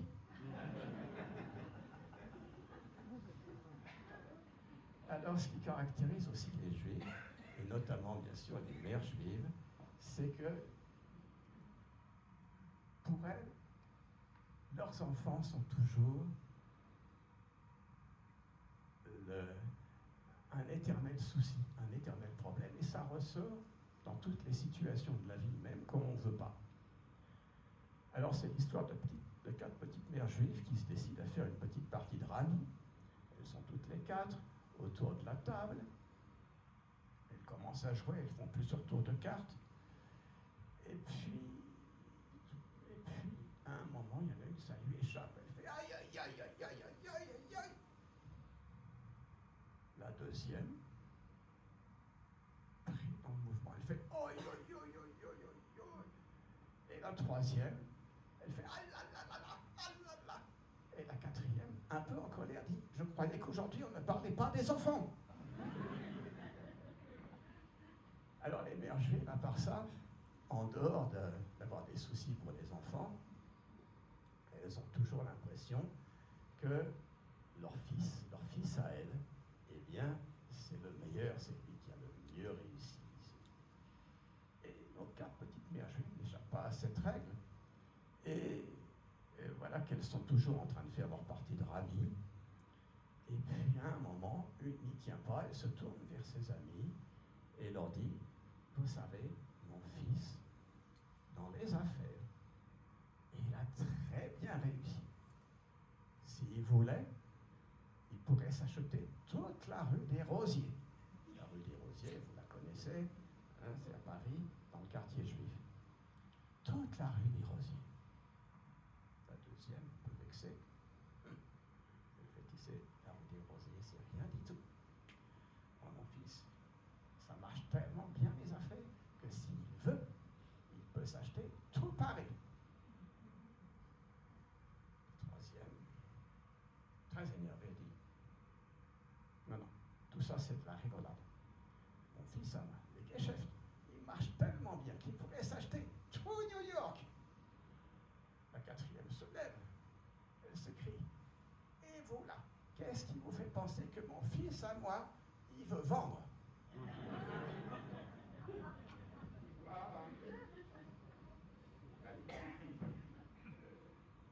Alors, vous le savez certainement, je vous l'ai dit tout à l'heure, le rabbin a toujours réponse à tout. Et donc, quand on a un problème, eh ben, on va voir le rabbin. Et le vieux Simon n'échappe pas à la règle. Il est embêté. Il est embêté parce que depuis quelque temps, quand il va se coucher, il a l'impression que quelqu'un est caché sous son lit. Ça dure quelques jours, quelques nuits. Et il y a quelqu'un sous le lit. Bon, il va voir un médecin qui lui donne des tranquillisants. Ça fait rien du tout. Il va voir un psychiatre qui lui prend beaucoup d'argent. Mais ça fait rien du tout. Alors, il va voir le rabbin. Il fait, rabbin, j'ai un peu honte de te dire ça, mais à chaque fois que je vais me coucher, je suis sûr qu'il y a quelqu'un sous le lit. Le rabbin réfléchit, il ne donne pas de réponse tout de suite. Mais après un moment, il lui dit, tu sais, j'ai vraiment la solution. Alors l'autre, qu'est-ce que c'est? Eh bien, tu coupes les pieds du lit.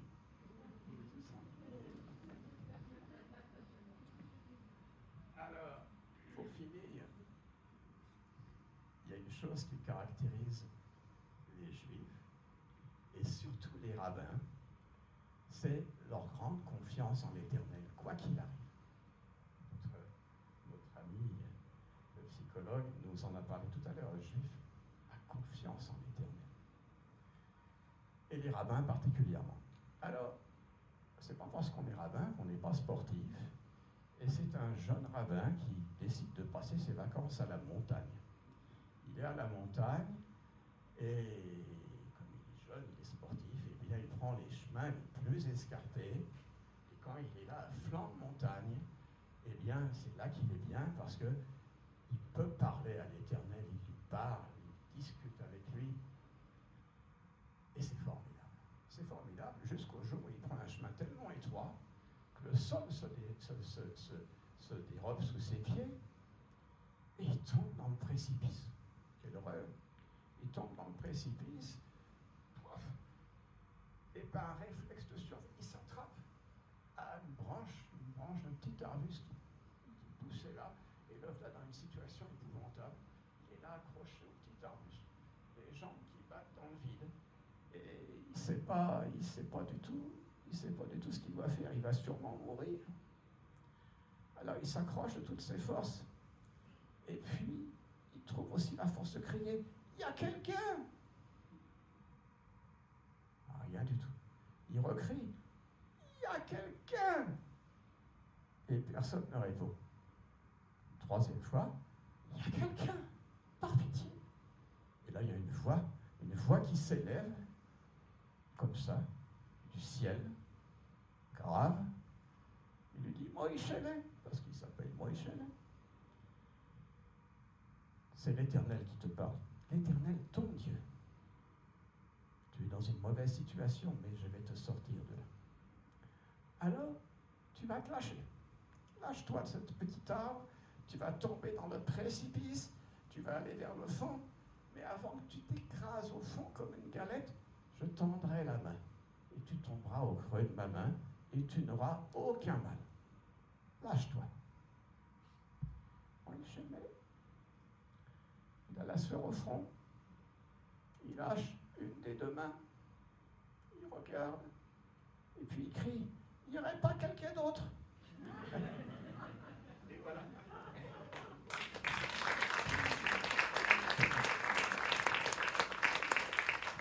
Merci Alain. Bon, écoutez, merci pour cette soirée. Je vous rappelle que notre prochaine rencontre, c'est le 14 mai à 20h30 à la basilique d'Arcachon pour un concert de musique sacrée. Alors j'espère que vous allez faire de la pub. C'est par ce concert qu'en général on récupère des fonds pour faire venir des conférenciers pour l'année suivante. Et donc je compte sur vous pour faire de la pub pour ce concert et même d'y assister si c'est possible. Voilà. Merci beaucoup et bonne soirée à tous.